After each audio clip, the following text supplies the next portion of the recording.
Hello everyone. Thank you for joining us for our second class of the second week of the Corporate Cup Health Education Series.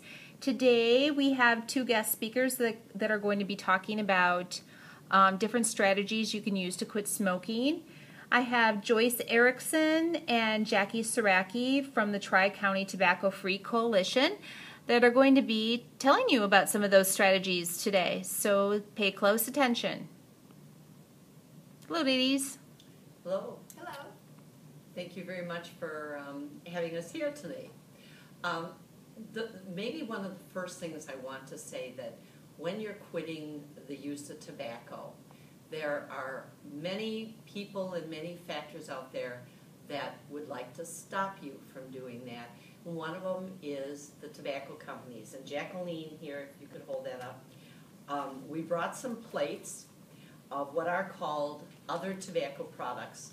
And as you can see, they look very much like candy. Some of these is tobacco, some is candy, but they're fruit and candy flavored, smokeless tobacco. And the companies are doing this for people who have quit or want to quit, and they tell them, well, this is something you can use when you can't smoke. Well, what I'm trying to say here, and Jackie and I are both trying to say, is there is no safe tobacco product, and they're out there. There are sticks that are chewable. This is orbs. We call them Nic Tacs. You can actually suck on them. This is like Listermint strips to put on your tongue to get the nicotine. And then, of course, there's the chocolate-flavored cigars. And, of course, that's smoking. But what I'm trying to show you are all the other things that are out there that somebody might try to say to you, this would help you. Well, it won't help you. It's nicotine, and it still adds to what you're trying to avoid. Joyce, what about the e-cigarettes? The e-cigarettes are nicotine, and they are not recommended as something that you would use to quit smoking because you're getting the nicotine. But more than that, and it's something I was going to go into, is using tobacco is two things. There's an addiction and there's a habit. And for years in our program, we were instructed to always tell people that it's an addiction. And it is an addiction. It's an addiction like cocaine or like heroin because it works on your body. But that habit is equally as strong. I'm speaking as somebody who quit smoking 35 years ago.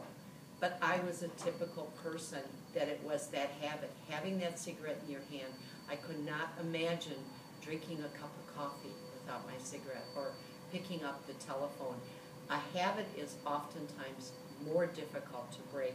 And what that e-cigarette does, it not only gives you your nicotine, so you're not cutting back, it's continuing that habit, that oral gratification of having something in your hand.